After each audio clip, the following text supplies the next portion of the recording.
ওমর রাদিয়াল্লাহু তাআলা আনহু বলেন, আপনি কি মানুষ কথা বলে না? আপনি কি জিন কথা বলে না?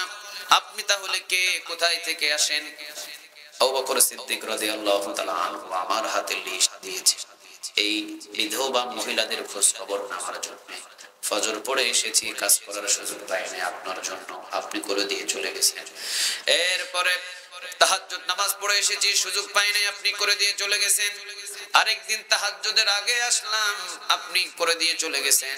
আমি নিশ্চয় জানতে পেরেছি আপনি জিন হবেন, এই জন্য আমি আপনাকে ধরেছি, আপনার পরিচয়টা দেয় না।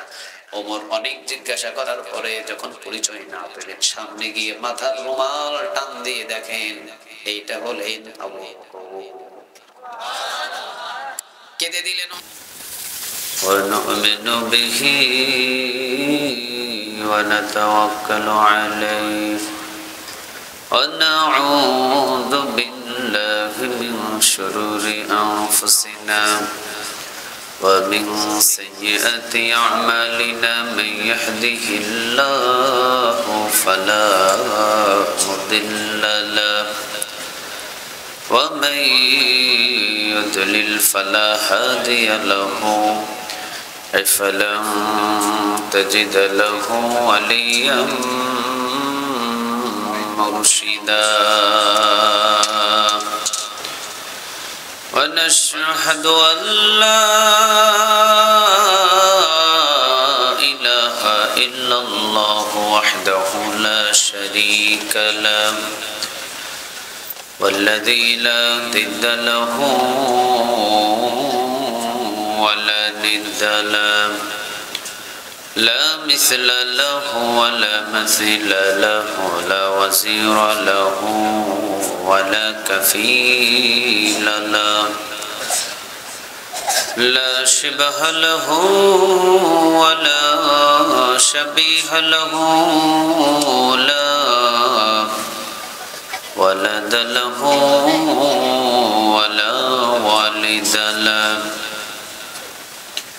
وهو الواحد الفرد الصمد لم يلد ولم يولد ولم يكن له كفوا أحد ونشهد أن سيدنا ونبينا وحبيبنا وبشيرنا ونذيرنا وطبيبنا وطبيب أرواحنا وحبيبنا وحبيب ربنا محمدا عبد الله ورسوله أرسله بالحق بشيرا ونذيرا وداعيا إلى الله بإذنه وسراجا منيرا أما بعد فقد قال الله تعالى في كلامه المجيد وفي فرقانه الحميد أعوذ بالله من الشيطان الرجيم بسم الله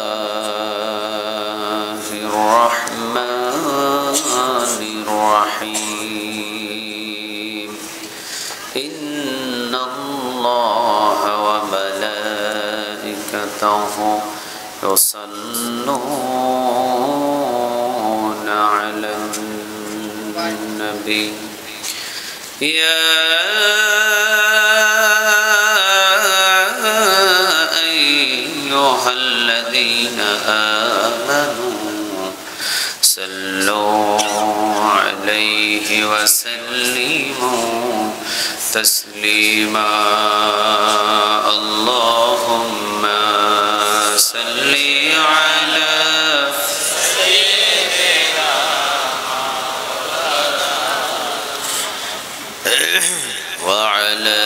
لي سيدنا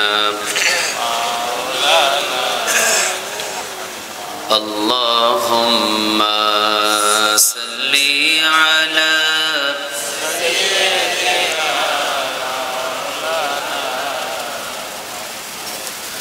وعلى لي سيدنا কত ব্যথা কত ভাবে সয়েছ যে তুমি তোমারি খুনে লাল তাইফের ভূমি ফেরেশতা এসে চায় ধ্বংসের হুকুম লহু মাখা মুহাম্মদ প্রাণেতে হাজারাত ও আল্লাহ ক্ষমা করো হেতায়বাসী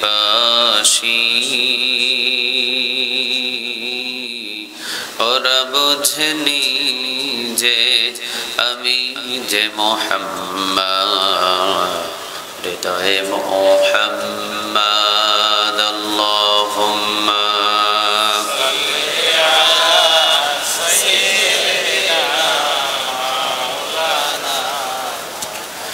وعلى آل سيدنا হাজারো ব্যথা বেদনার পরে ফিরে আসনি তুমি আপন ঘরে দিনের আলো তুমি ছড়িয়ে দিতে চলে গেলে মদিনায় মক্কা হে রাসূল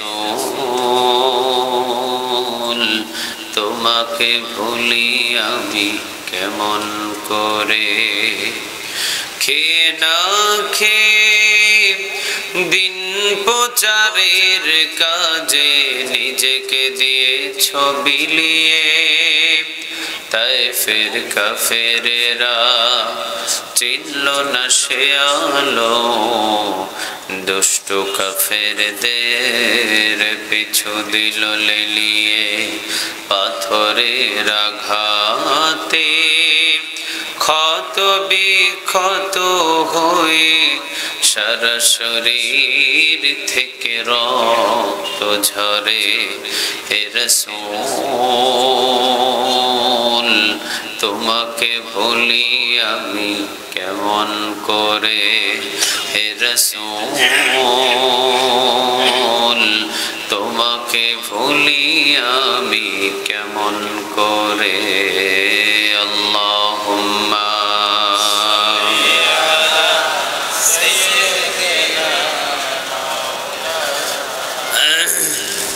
وعلى آل سيدنا اللهم صل على محمد পড়েন اللهم صل على محمد وعلى آل محمد كما صليت على إبراهيم وعلى آل إبراهيم إنك حميد مجيد اللهم بارك على محمد وعلى آل محمد كما باركت على إبراهيم وعلى آل إبراهيم إنك حميد مجيد لا إله إلا الله لا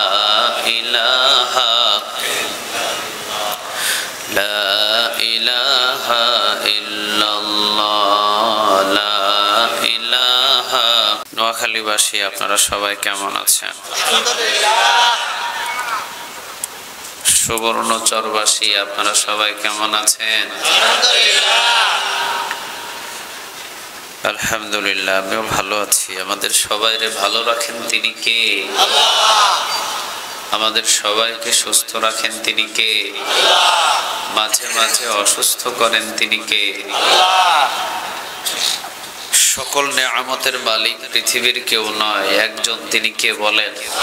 সে আল্লাহর প্রতি শুকরিয়া আদায় করে পড়ছি আলহামদুলিল্লাহ, পড়ছি রব্বানা লাকাল হামদ হামদান কাসীরান তাইয়িবান মুবারাকান ফি।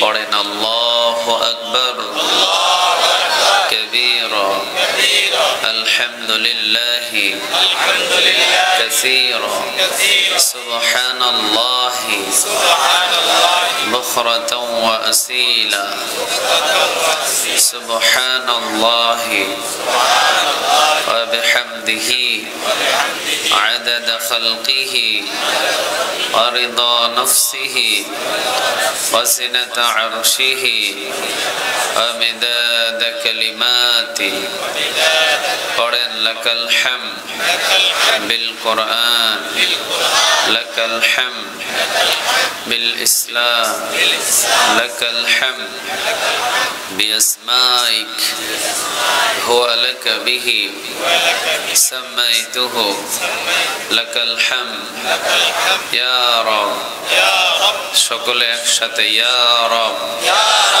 كما ينبغي لجلال وجهك وعظيم سلطانك। প্রশংসাগুলো করলাম কার? আমরা সব জায়গায় প্রশংসা করব কার? খাওয়ার শুরুতে কার? খাওয়ার শেষে কার? ঘুমাইতে গেলে কার? ঘুম থেকে যখন জাগি তখন কার? রাস্তাঘাটে চলার সময় কার? আমরা গোলাম হতে চাই কার? সারা পৃথিবীর সকল কিছু গোলামি করে কার? সন্দেহ আছে কোন? এই জমিনটা কার গোলামি করে? আসমানটা কার গোলামি করে? ওই সূর্যটা কার গোলামি করে? ওই চন্দ্রটা কার গোলামি করে? আসমানের বৃষ্টিটা কার গোলামি করে? সমস্ত গাছপালা কার গোলামি করে? আমরা কার গোলামি করি? শিওর? সবাই বলেন শিওর?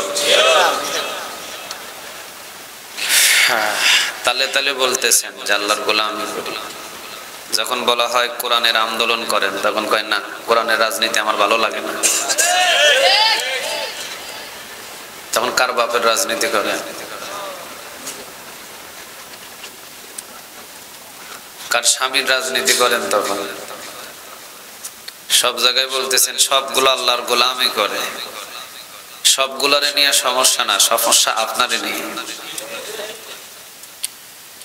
আল্লাহর কোন সৃষ্টির জিনিসকে নিয়ে সমস্যা নাই, সমস্যা শুধু মানুষরে নিয়ে। কারে নিয়ে? মানুষরে নিয়ে। মানুষরে নিয়ে যত প্রবলেম। আরে মানুষের জন্যই তো সারা পৃথিবী সৃষ্টি করেছেন, তিনি কে? আল্লাহ।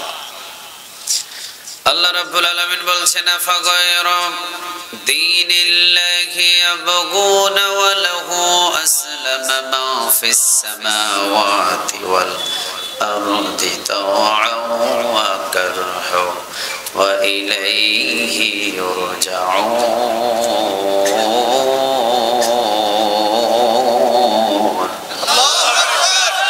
আল্লাহ রাব্বুল আলামিন বললেন আসমান এবং জমিনের মধ্যখানে যা কিছু আছে, ইচ্ছা এবং অনিচ্ছায়, কেউ ইচ্ছা করে আবার কেউ অনিচ্ছা করে ইবাদত গোলামি পৃথিবীর কারো করে, কারো করে না।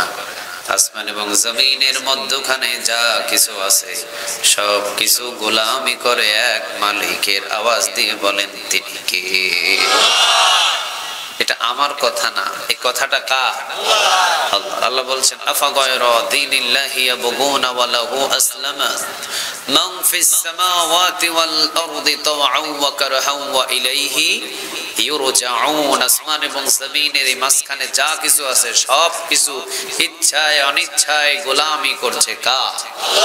ইচ্ছায় অনিচ্ছায় ইবাদত করছে কার?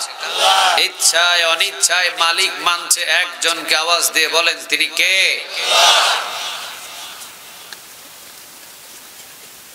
যদি বলেন হুজুর আসমান এবং জমিনের ভিতরে যা কিছু আছে সবগুলো যদি আল্লাহ রাব্বুল আলামিনের গোলামি করে ইবাদত করে, এবার মিসালটা একটু দেখান।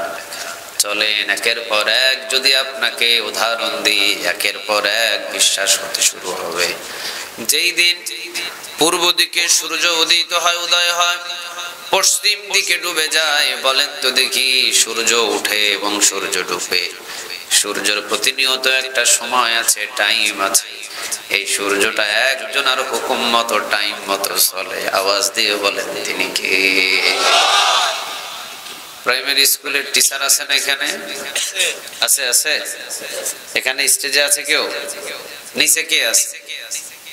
কোন স্কুলের কোন কলেজের অথবা কোন হাই স্কুলের টিচার রিটায়ার্ড প্রাপ্ত হলেও হবে? আছে? আচ্ছা, একজন শিক্ষক প্রতিদিন তাকে 8টার সময় প্রাইমারি স্কুলের বারান্দায় হাজির হতে হয়। প্রতিদিন তাকে আসতে হবে 4টা বাজে, ছুটি হবে 4টায়, যেতে হবে 8টায়। কথা বুঝতেছেন আমার? গলাটা একটু হালকা ভাঙা, কষ্ট হচ্ছে আপনাদের? প্রতিদিন 8টার সময় তাকে যেতে হবে সকাল, আসতে হবে কয়টায়? সব খালি আমার উপরে কিন্তু ভার দিলে হবে না, আপনাদেরকেও কথা বলতে হবে। সুবর্ণচর এলাকার মানুষ তো কোরআন প্রেমিক মানুষ, নোয়াখালীর মানুষ তো কোরআন প্রেমিক মানুষ। বাংলাদেশের কোন জেলায় কোন ডিস্ট্রিক্টে কোরআনের পতাকা উঠলে নোয়াখালীতে আগে কোরআনের পতাকা উঠে যাবে। কারণ সেই আমরা ছোটবেলা যখন আমরা মাদ্রাসায় ভর্তি হয়েছি, আমার আব্বু আমার আম্মু মাঝে মাঝে বলতো তোমাকে আমরা নোয়াখালী লেখাপড়া করাবো। তখন জিজ্ঞাসা করতাম নোয়াখালী কেন? কয় নোয়াখালী আলেমদের দেশ। আসলে বাস্তব, ওই সময় নোয়াখালীর আলেমরাই অনেক এলাকায় গিয়ে গিয়ে মানুষদেরকে কিভাবে কোরআন শিক্ষা করতে হয়, কিভাবে মাদ্রাসা বানাতে হয়, ওই জামানার আলেমরা এলাকায় গিয়ে গিয়ে শিক্ষা দিয়েছে। আওয়াজ দিয়ে বলেন ঠিক না বা ঠিক? এই জন্য নোয়াখালীটাকে বলা হয় দ্বিতীয় সৌদি আরব।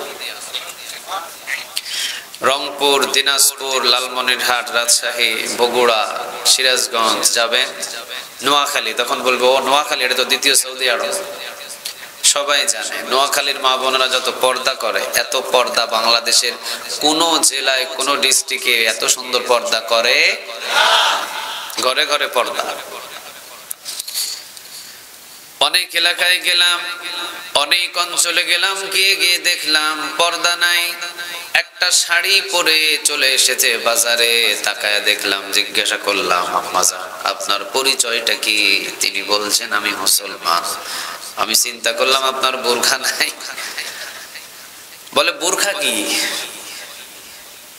বোরখা নাই। আমি জিজ্ঞাসা করলাম আপনার বোরখা নাই, আপনি মুসলমান?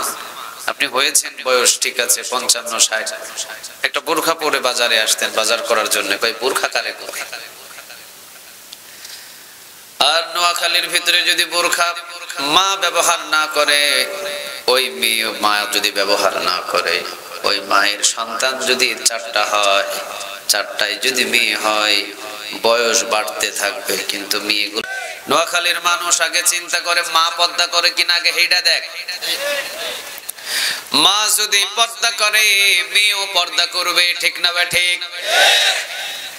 গরুর গাভী যদি মা যদি 10 লিটার দুধ দেয়, অন্তত বাছুর 5 লিটার হলেও দিবে। কথা কন না কেন?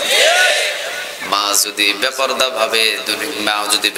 ভাবে বাজারে ঘোরাঘুরি করে, মেয়েও বেপরদা ভাবে ঘোরাঘুরি করবে। এই পরিবারে এই সমাজে বিবাহ দেওয়া যাবে না। এই যে একটা কঠোরতা নোয়াখালীতে আছে। এই জন্য যেভাবেই হোক, যে কারণেই হোক, আল্লাহর হুকুমে হোক আর সমাজের ভয়ে হোক, মা বোনেরা পর্দায় থাকে, পর্দা করে। যদিও পর্দা করলে তাকে বান্দি হিসাবে বেশি খুশি হয়ে যান, তার উপরে তিনি কে? ভলিউমটাকে একটু বাড়ানো যাবে? হালকা স্পিকারে আমার কণ্ঠটা একটু ভেঙে আছে তো, এই জন্য আমি আপনাদেরকে বলতেছিলাম সুবর্ণচর নোয়াখালীর মানুষ কোরআনের প্রতি আপনাদের ভালোবাসা বেশি না কম? ইসলামের প্রতি আপনাদের ভালোবাসা বেশি না কম? আল্লাহর প্রতি আপনাদের ভালোবাসা বেশি না কম? দিন কায়েমের প্রতি আপনাদের শ্রম ঘাম বেশি না কম? অনেক বেশি, অনেক বেশি। এই জন্য নোয়াখালীর কিছু মুসল্লি উত্তরবঙ্গে কোনো মসজিদে নামাজ পড়লে মুসল্লি কয়, ইমাম সাহেব কি পড়লো, সব ভুল। চিন্তা করছে উনি নোয়াখালীর কি? নোয়াখালীর কি মুসল্লি। উত্তরবঙ্গের বহু ইমামের ভুল ধরে বসে থাকে। আমার ক্যামেরাম্যান ও উত্তরবঙ্গে এক মসজিদে জুমার নামাজ পড়ছে, পড়া ও আসি আমারে বলতেছে, হুজুর খুতবা দিছে সব ভুল, সূরা আর রহমান তেলাওয়াত করেছে সব ভুল। চিন্তা করলাম নোয়াখালী এবং কুমিল্লা ফেনী এলাকার মানুষগুলো ওই এলাকায় যদি যায় ইমাম সাহেবের ভুল ধরতে পারে, তাহলে বুঝেন তো দেখি এই এলাকার মুসল্লির যোগ্যতা আর উত্তরবঙ্গের ইমামদের যোগ্যতা সমান, ঠিক না বেঠিক? কি মনে করেন নোয়াখালীরে? এখনো নোয়াখালীর কিছু ঐতিহ্য আছে। ফজর নামাজের পরেই ঘরের সব বাচ্চাগুলো মসজিদের মক্তবে দৌড় দেয় কোরআন নিয়ে, ঠিক না বেঠিক? অন্যান্য জেলায় পাবেন না এগুলো, অন্যান্য জেলায় এগুলো নাই। এই জন্য কোরআনের বাড়ি, কোরআনের সম্মান, কোরআনের মর্যাদা, কোরআনের ঐতিহ্য যদি দেখতে চায় তো নোয়াখালী এসে একবার ঘোরা দিয়ে যাওয়া দরকার, ঠিক না বেঠিক? এই জন্য আমরা বাজে বাজে বলি, বাংলার কোন জমিনের ভিতরে যদি, বাংলার জমিনের কোন জেলায় যদি কোরআনের পতাকা যদি পথ করে উড়ে যায়, তাহলে বাংলার জমিনের ভিতরে পঞ্চমত্ব 5টা জেলায় কোরআনের পতাকা সর্বপ্রথম উঠবে। তার ভিতরে প্রথম নাম্বার হলো এই নোয়াখালী। আওয়াজ দিয়ে বলো ঠিক না বেঠিক? ঢাকা শহরে যান, অনেক মসজিদের খতিব সব নোয়াখালী। বিশ্বাস হয় না আপনাদের? অনেক ভালো ভালো জায়গাগুলোতে যান, মসজিদের যে ভালো ভালো মসজিদ, সেই মসজিদের জুমার খুতবা যিনি দেন, নাম যদি জিগান আপনার বাড়ি কই কই, নোয়াখালী। এখন আবার অন্তত বেশি আপনাদের কাছাকাছি পৌঁছে গেছে কুমিল্লা, কুমিল্লা পৌঁছে গেছে। তবে কুমিল্লার একটা বদনাম আছে, এটা আমি বলবো না আপনাদের, এটা বলবো না, থাক পরে আবার কুমিল্লা মাহফিল করলে এরা দড়ি বইব আমার, কই নোয়াখালী যায় আমাদের নামে কি কোন কই আইছে, একটা বদনাম আছে, যদি আমি বলবো না। তবে নোয়াখালী মানুষের কলিজাটা বড় না ছোট? আরো জোরে বলেন, বড় না ছোট? আপ্যায়নের দিক দিয়ে অনেক আপনারা উপরে। অনেক এলাকায় মাহফিল করতে গেলে শুধু গরুর গোশত, পাতলা ডাল আর ভাত, শেষ। খাইলে খান, না খাইলে বক্তা সাহেব উঠি চলে যান। আর নোয়াখালী অঞ্চলের দিকে যখন আমরা মাহফিল করতে আসি, খাওয়াইতে খাওয়াইতে জাগাত হুজুর শেষ। ওখানে না খাইলে উঠি যান, শেষ। আর এখানে খাওয়াইতে খাওয়াইতে শেষ। আজকে যেখানে আপনারা বসাইছিলেন, যে ঘরে খাবার খাইলাম, কত ধরনের আইটেম করছে। মাছ করছে 3-4 রকমের, গরুর গোশত, মুরগির গোশত, আরো সালাদ, আরো কত রকমের আইটেম। এটা শুধু নোয়াখালীরা করে, আলেমদেরকে ভালোবাসে। এটা হলো আলেমদের দিকে নজর দিয়ে নয়। কার দিকে নজর দিয়ে? আরো জোরে বলেন, কার? আজকে যদি নোয়াখালীর সকল মানুষগুলো যদি, আজকে যদি নোয়াখালীর সকল মানুষগুলো যদি আমার নবীকে পেয়ে যেত, আমার বিশ্ব নবী যদি খবর পেত, আমার মনে হয় বাংলার জমিনের, সারা বাংলার জমিনের ভিতরে নোয়াখালীবাসী আমার রাসূলকে জায়গা দেওয়ার ব্যবস্থা করে দিত, ঠিক না বেঠিক? তাকবীর, আল্লাহু আকবার, নারায়ে তাকবীর, আল্লাহু আকবার, কোরআনের আলো, শরীয়তের আলো, হাদিসের আলো, শরীয়তের আলো, তাকবীর,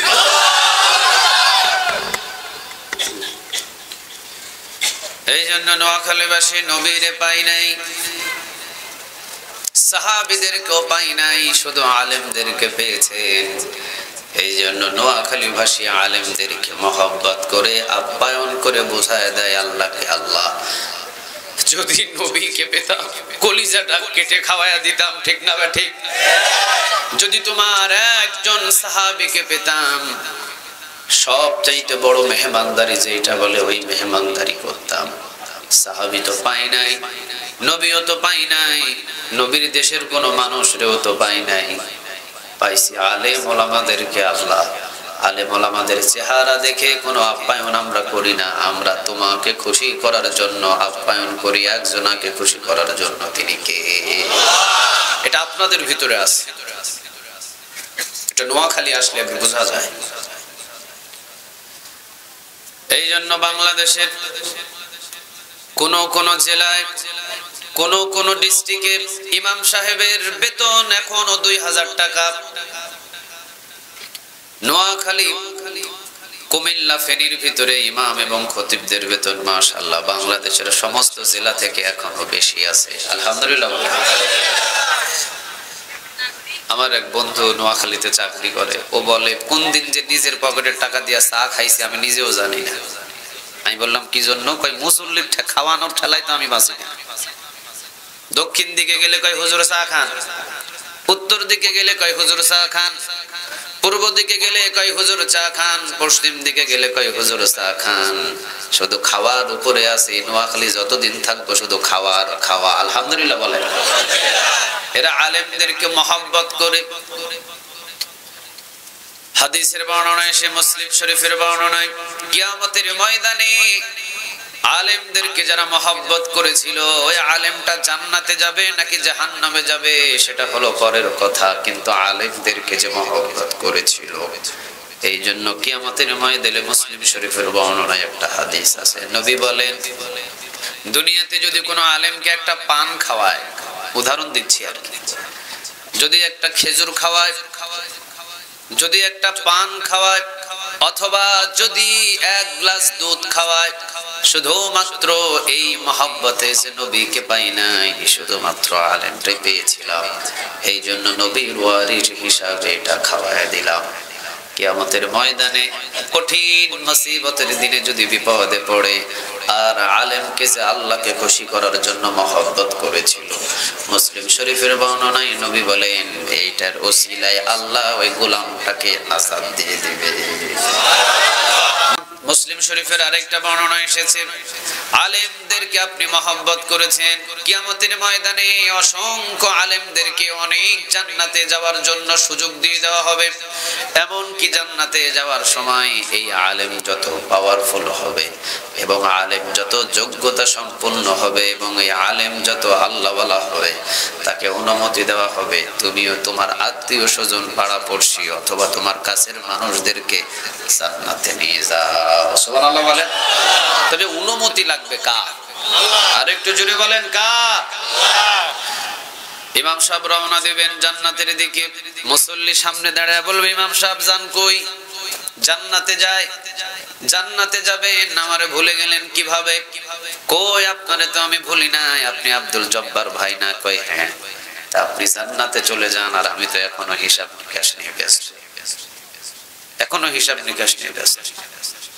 আপনি জান্নাতে চলে যান, জিজ্ঞাসা করবে কেন আপনার হিসাব নিকাশ আটকে গেছি?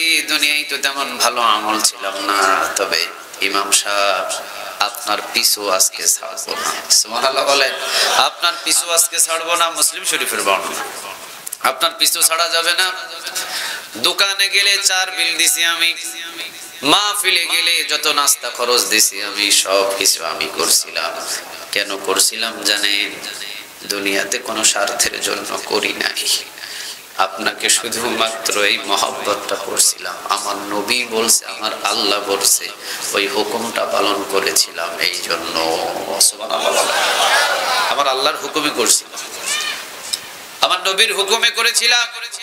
আমি একজন সাহাবী পাই নাই, আমি নবীকে পাই নাই, নবীর দেশের কোন মানুষকে পাই নাই। আপনি নবীর মতো কোরআনের দাওয়াতি কাজ করেছেন বিদায় আমার নবীর কথা অনুযায়ী আমি আপনাকে মহব্বত করেছি। আজকে আপনি যাবেন কই? ইমাম সাহেব বলছে আব্দুল জব্বার ভাই চলেন জান্নাতের দিকে রওনা দিই। যেহেতু আল্লাহ রাব্বুল আলামিন আমাকে আজকে সুযোগ দিয়েছেন, দুনিয়ার সম্মান যদিও ইমাম হিসাবে দুনিয়াতে কিছু মানুষ আমাদেরকে দেয় নাই, কিন্তু আজকে হাসরের ময়দানে ওই আলেমদেরকে সম্মানের উচ্চ মাকাম দান করবেন তিনি কে? চলেন জান্নাতে চলে যায়। আল্লাহ বলবেন বিগাইরি হিসাব, এর ওসিলায় ইমামকে মহব্বতের ওসিলায় বিগাইরি হিসাব, বিনা হিসাবে কেউ মাফ করে দিলাম। সুবহানাল্লাহ বলেন। এই জন্য আমি আপনাদেরকে বলছি, নোয়াখালীবাসী ভালোভাবে জানে আলেম ওলামাদের আপ্যায়ন, আলেম ওলামাদের সম্মান মর্যাদা কিভাবে করতে হয়। আল্লাহ রাব্বুল আলামিন যেন এই নোয়াখালীকে কিয়ামত পর্যন্ত এই কোরআনের উপরে অটল থাকার তৌফিক দান করে। বলেন আমিন। আর একটু জোরে বলেন আমিন। এই জন্য আমি বাংলাদেশের কিছু নব্য নাস্তিকদেরকে বলতে চাই, এই জন্য আমি বাংলাদেশের কিছু নব্য নাস্তিকদেরকে বলে দিতে চাই, তোমরা তো ঢাকা শহরের ভিতরে আমার কোরআনের বিরুদ্ধে, আমার ইসলামের বিরুদ্ধে, আমার আল্লাহর বিরুদ্ধে, আমার একামতের দিনের বিরুদ্ধে এবং বাংলাদেশের সমস্ত ইসলামী দলের বিরুদ্ধে কথা বলো। পুলিশ পাহারা দিয়ে, র‍্যাব পাহারা দিয়ে, সেনাবাহিনী পাহারা দিয়ে, টিভি টকশোর ভিতরে কথা বলো। বুকের যদি পাটা থাকে, আসো নোয়াখালীর ভূমিতে এসে আল্লাহর বিরুদ্ধে কথা বলো। পিঠের চামড়া নিয়ে ঢাকা শহর যাইতে পারবা না।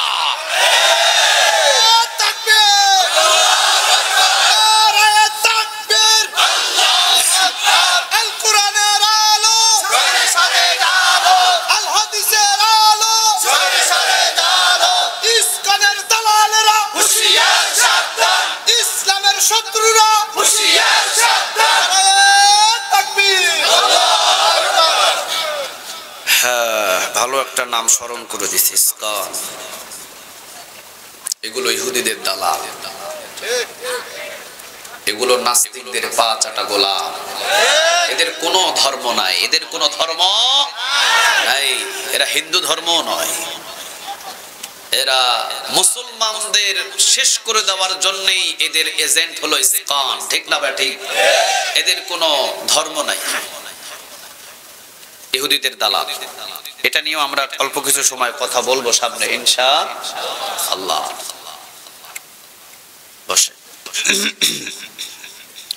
এই জন্য আমি বলেছিলাম নোয়াখালী সম্পর্কে, নোয়াখালীর প্রতি ভালোবাসা যেমন বেশি, নোয়াখালীর আলেম ওলামারও বেশি, আবার নোয়াখালীতে পর্দাও বেশি। আবার স্মরণ রাখেন, কিয়ামতের ময়দানে আলেম ওলামাদেরকে দিয়ে জাহান্নামটা উদ্বোধন করবেন তিনি কে? এটাও স্মরণ রাখতে হবে। আল্লাহ আমাদের একটু বুঝ দান করুক। বলেন আমিন। আমরা তো অনেক দূরে চলে যাচ্ছি, চলেন কোরআন থেকে কথা বলা শুরু করি ইনশাআল্লাহ। আজকের এই মাদ্রাসার নামটা কি? পশ্চিম চরজব্বর ইসলামিয়া ইবতেদায়ী মাদ্রাসা ও এলাকাবাসীর যৌথ উদ্যোগে। এলাকাবাসী সবাই আছে এখানে? কথা বলেন না।